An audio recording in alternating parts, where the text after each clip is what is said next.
Greetings to all my fellow watch enthusiasts on YouTube and Facebook and wherever else this video is being seen and shared, hopefully. This is Celine Driver once again, bringing you another unboxing or unrolling and review of another watch that was loaned into the channel by my good buddy Random Rob. He recently sent me a care package, quote unquote, of, let's see, was it 6 watches? Yes, 6 watches for me to play with and review. This is one of them. A nice little chronograph made in America by a company called Detroit Mint. Just get into it. Comes in a very nice watch roll. Tied up with a little, kind of a coated wax, little wax coated string there. Inside the roll, get that back on the camera here. First of all, you get, let's see, there are a couple of things in here. Let's see. Oh, this is just what the watch was packaged in originally, so that is not important. We have a tool here. It's my sausage fingers can't seem to get opened up here, so okay. Nice little sign tool. I have something similar to this. I actually bought something like this off of eBay. Bought a couple of them. Traveling spring bar kit, if you will. That end is the forked end. This end should be the barrel end, as you can see. I keep these in my car for the ability to use on bracelets to quickly change the size on micro adjusters. These are kind of handy to have. Not terribly expensive. I think if you're a watch guy or a watch gal and you find yourself needing to change micro adjusters that use a spring bar, on the fly, nice thing to have in your car. Also came with this extra strap, quick release spring bars. This is leather, conventional strap with sign buckle. Nice little contrasting red stitching there, very nice. But also came with the watch itself, also still on a leather strap, but with a deploy clasp, a butterfly style deploy clasp. A bit bulky, but not bad. And there we have the Detroit Mint Cobra White Panda edition. And it is a 2 sub-dial chronograph. I'll get this thing started up.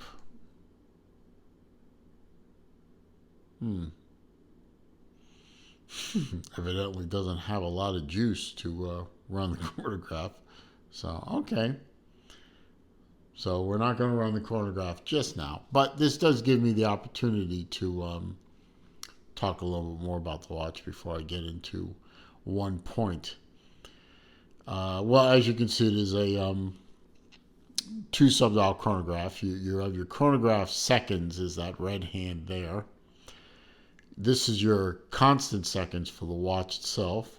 Then you have a 30-minute chronograph dial at the 3 o'clock position. Standard piston style pushers. There's actually still some of that blue stuff on there that I neglected to take off, which is my fault, but anyway. The blue protective coating for shipping on the piston style pusher.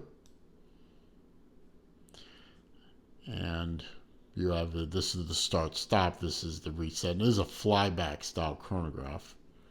Signed crown, nice polish on the case.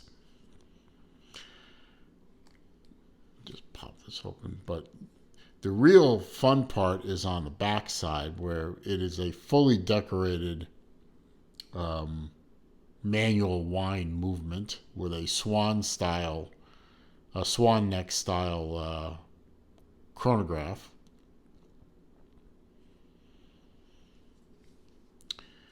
Little hard to wind for me. I have these nice big fat fingers, and it's not the easiest watch in the world to wind.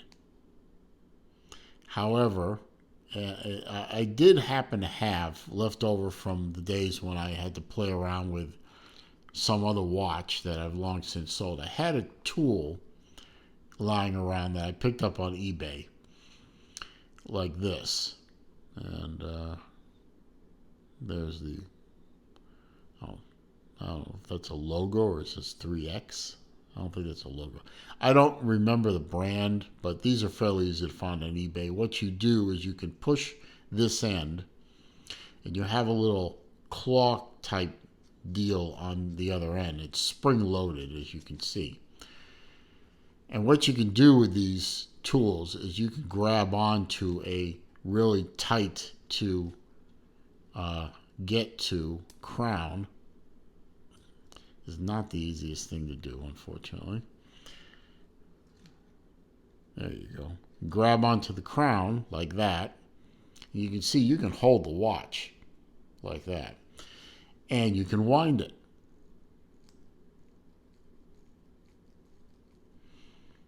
And trust me, it is winding. I'm going to give it a full wind. There it goes.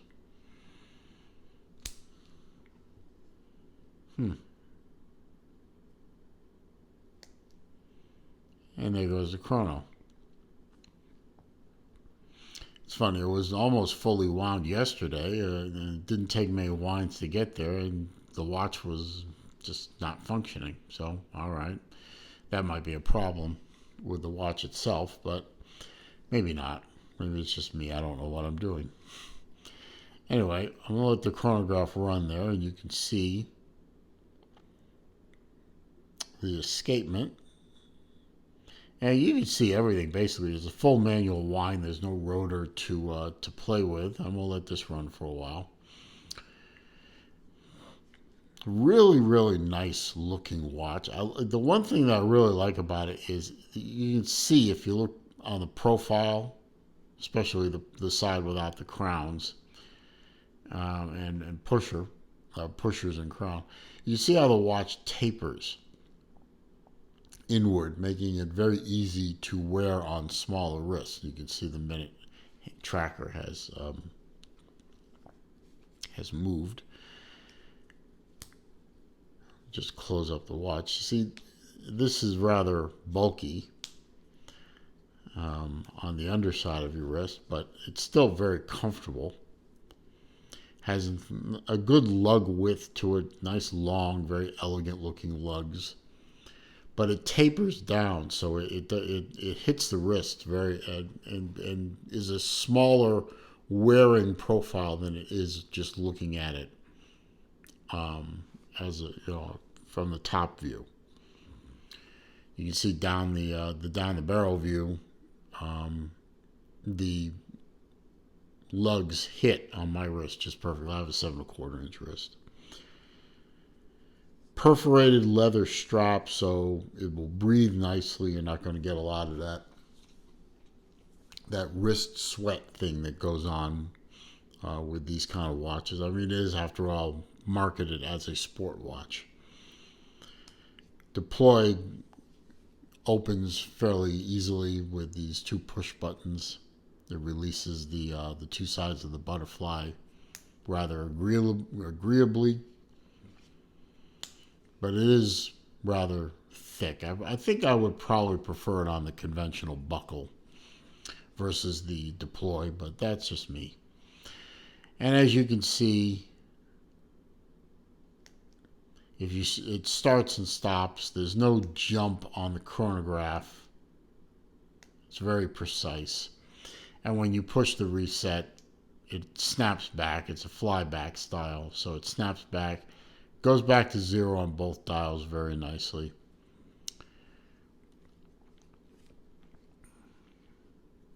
And you can, here, I'll open that up so you can see how the chronograph hammers and such work. You see that there's the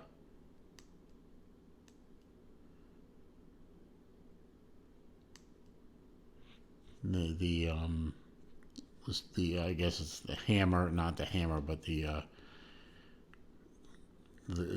clutch arm and stuff like that.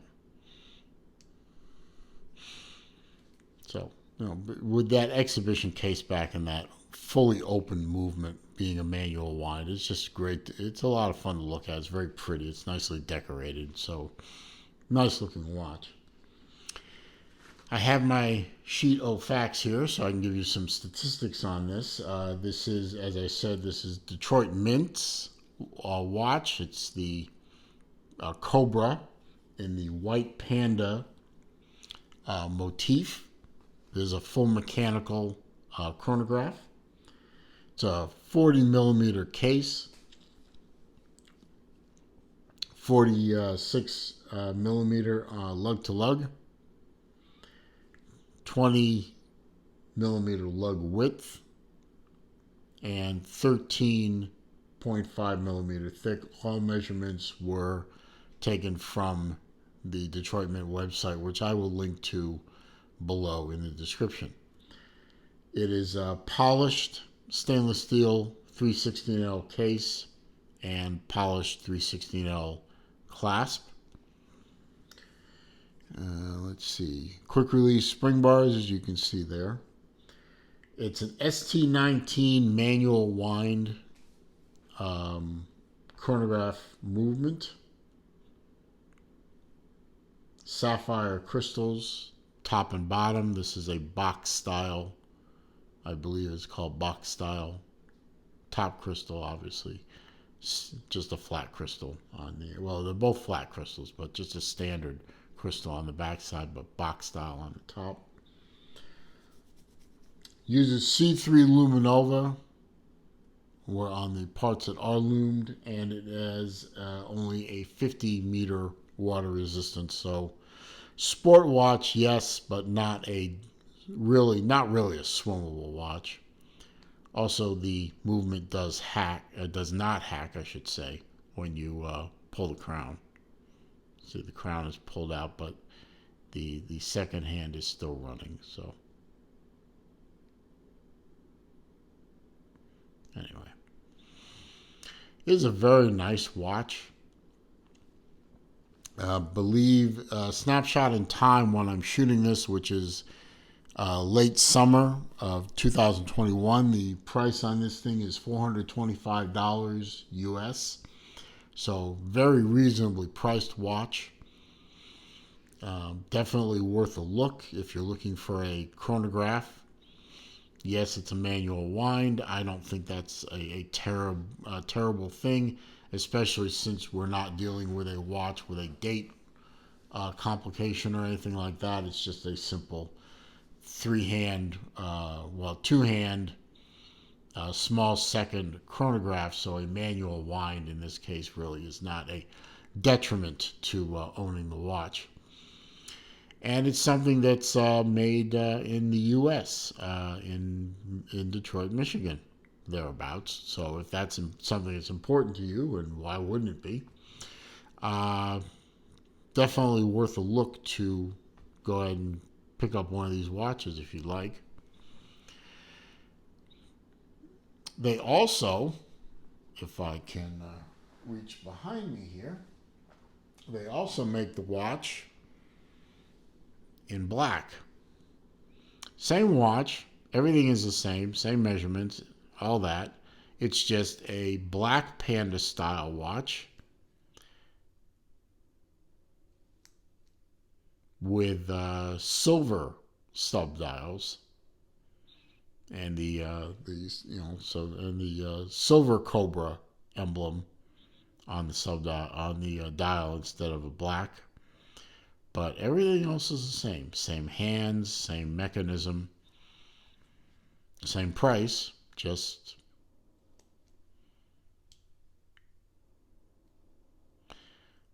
there you go.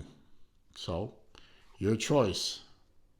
White dial, black dial, panda, or reverse panda. It's your choice. Beautifully made watches, though. I really, really did enjoy wearing these watches for several days. Very comfortable to wear. You can now with the standard, you can see the buckle strap, standard strap with the red stitching, which picks up the red chrono second hand. But with that, you can get an even better look at the chrono mechanism.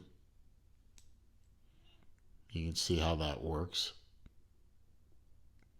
You see the chrono hammers and arms and such down over here.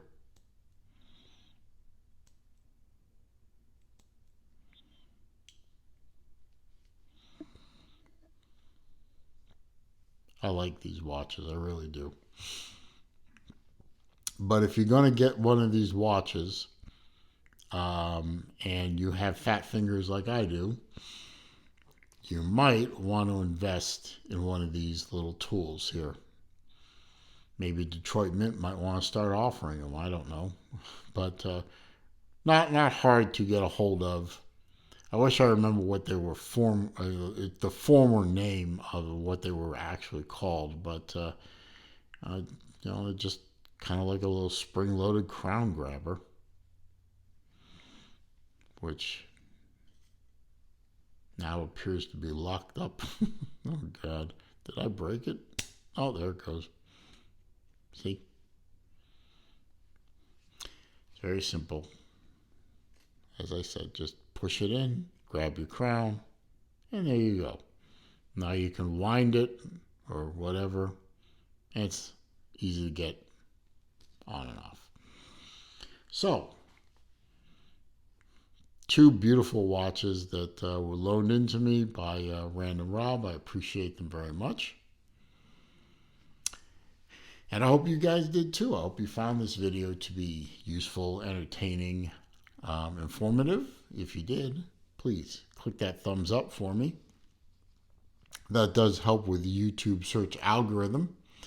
The more thumbs up a video gets, the more likely it will appear in a YouTube search, and the more likes a video gets in a search, the higher up on the video search results that video will appear. So it does help me in growing the channel. Comments, questions, suggestions down below. I do read them all. I do respond to them all. However, I still do delete the nasty stuff, the trolls, and the links to bad places on the internet, and I block the commenter. Always get one. No matter how many times I say it, I always seem to get one per video. If you're new to the channel, of course, I welcome you. I'm glad you found the place, glad you're here. Feel free to watch as many videos as you'd like. All I ask in return, and I ask so little, is that before you leave, at some point, you click that red subscribe button and click the bell icon so that when I upload new content and it gets released into the public domain, you will be alerted to that release. And when I do live streams, which I do every Wednesday afternoon at 3 p.m. Eastern Time, or at other times during the week as time and opportunity avail themselves to me, you will be alerted to that. Meanwhile, as I say on all my videos as of late, it is a crazy old world out there. A little dangerous, a little adventure, the good and the bad together. But I always hope that my viewers will always stay safe, stay well, stay healthy, and I'll see you soon.